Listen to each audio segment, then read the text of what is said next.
This is AACPS Digest with Monica Monk. Hi, I'm Monica Monk, and welcome to the Anne Arundel County Public Schools Digest, bringing you news about the people and programs of Anne Arundel County Public Schools.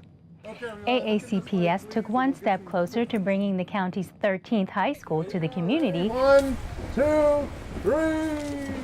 At a recent groundbreaking ceremony for the Crofton Area High School. The most exciting part about this is bringing a community together. Students that have grown up together in elementary school and middle school, and then were split at high school, both Arundel and South River, now going to be coming together. So that's probably the most exciting part. I think the whole Crofton community has been wrapped around this to bring this school to fruition for a long time, and so that community is already well on its way. Not only great for the immediate residents of Crofton, but it's also great for the communities surrounding Arundel High School, because that school will become a much smaller, better learning environment. Same thing with South River. That school will become a much smaller, better learning environment. So all three communities are going to benefit from this wonderful project. Board of Education President Julie Hummer, Board of Education members Lucia Cole, Terry Gilliland, Colin Reinhardt, and Maria Sasso, Superintendent George Arlotto, County Executive Steve Shue, County Council Vice Chair Jerry Walker, State Delegates Tony McConkey, Sid Saab, and Michael Malone visited the Crofton Park site, which will make way for the 276,000 square foot facility set to open in September of 2020.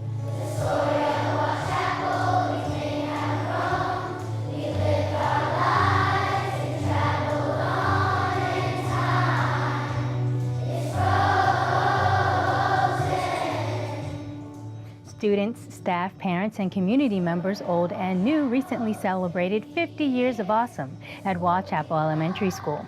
As our school system works to elevate all students and eliminate all gaps, the relationship between a school and the community it serves is an integral part of that work.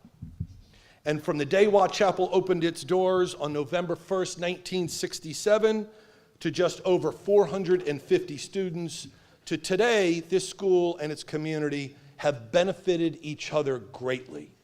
From former principals and students to current staff and students, one sentiment is clear.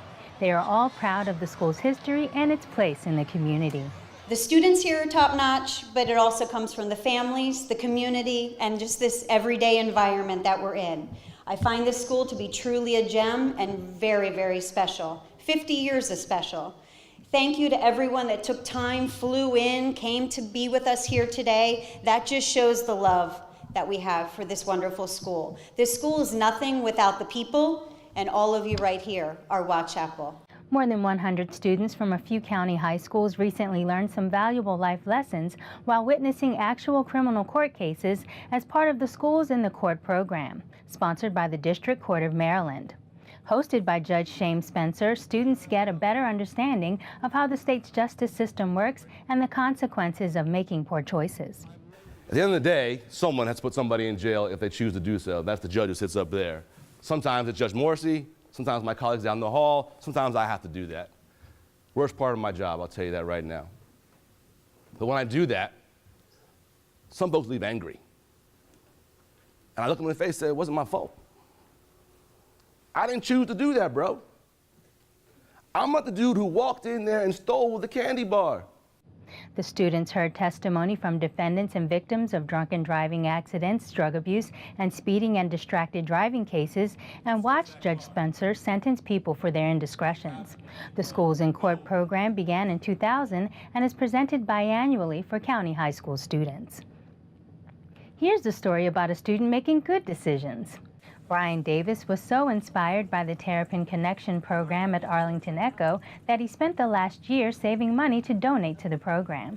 So why did you want to give it to the Terrapin program? Because we released the Terrapin and we made it grow up.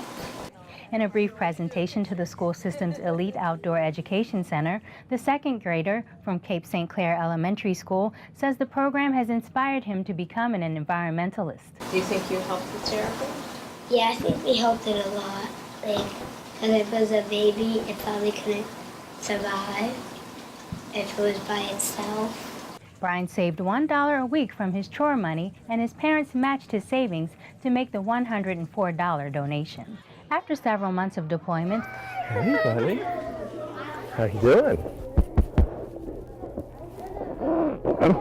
I thought you were coming next week. I know, I surprised you. the dad of a third grader at Millersville Elementary School was recently reunited with his son during a surprise visit to the school. I hope everybody remembers everyone else who's not home right now, who's still overseas, whether it's Korea or anywhere else, you know, and because I know they wish they could be with their families too. Oh, it'll be a wonderful Christmas. It's nice to have him home, and I'm sure it'll be one that we don't ever forget.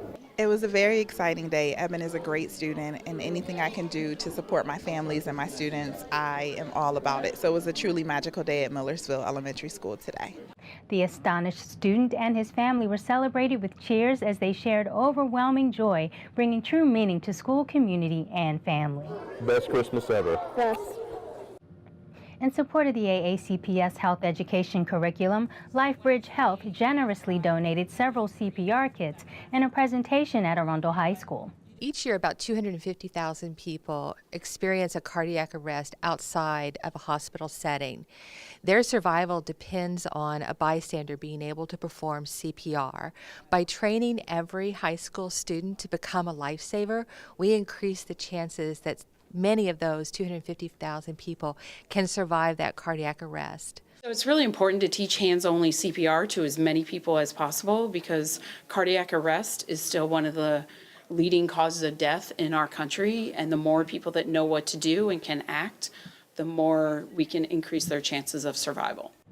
Every high school in the county has the kits in the effort to empower students with the skills to perform CPR.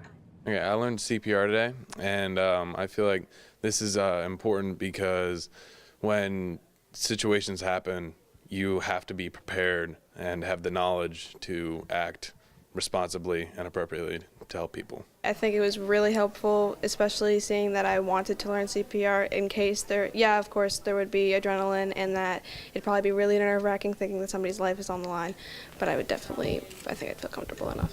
In trailblazing fashion, the AACPS Coaches Association held the first formal award celebration for all county first team athletes who competed in fall sports this year. We have a lot of state titles that we won this fall, 155 athletes on first team, coaches all county, which is awesome, with 4,087 athletes. So I felt it was really important to highlight and showcase these 155 athletes. Inspired by guest speaker and phenomenal all-around athlete Dana Johnson, the athletes and coaches in attendance are set to perform at even higher levels. So the one thing that I'm going to ask you to do before today is over or before the week is out, if you see your coach, walk up and say thank you. If you go see your parents, see them today, walk up and say thank you. Because without those folks, you wouldn't be here. In other trailblazing news, in a presentation before the State Board of Education, Superintendent of Schools George Arlotto shared the truly awesome efforts by staff and community contributors to make sure that ill students who cannot physically attend school may still participate in school activities. We have 14 of these robots, some of which have been donated by community and business partners. They are controlled by students from remote computers and can be maneuvered from class to class, through the hallways to lunch, and even to recess. This technology is more than a luxury. It is a lifesaver for children because it puts them back where they belong, next to their friends in real-time classroom conversations. I've been out of school for about 3.5, 4 months, and it's been a lot easier for me to get my schoolwork done, ask questions, because I'd be in the classroom communicating with my classmates, my teachers, to figure out what's going on, and if I don't understand anything, I can ask. Dr. Arlotto and a student showed firsthand how the technology allows the student's face to be seen on a tablet screen that is attached to a robotic stand with a wheel which is remotely controlled. The robot helps students join back with their school's friends and activities. Not only bringing smiles to student faces, we bring smiles and sometimes tears to parents' faces as they watch their children laugh and interact with their school community. Our first elementary school student was a young lady who was out for surgery in 5th grade. and she was able to complete kind of the middle part of the year using a robot, and she actually caused us to figure out a way to put distributors on the outside of the school building for Wi-Fi so she could go to recess with her class. You know, those are the kind of the neat problem-solving things that you have to do with this. Students who use the robot are not only able to take part in instruction, but enjoy an entire school day with their peers. About 14 robots are in use around the county. Thank you for watching Anne Arundel County Public Schools Digest on AACPS-TV.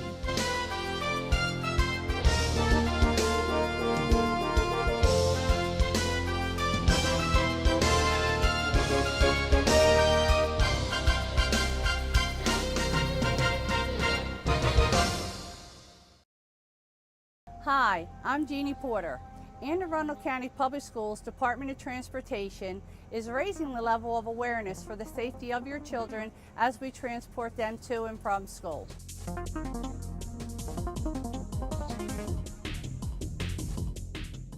When a school bus stops to load students, as a driver, this is what you will see. At 150 feet, the bus will activate hazard lights.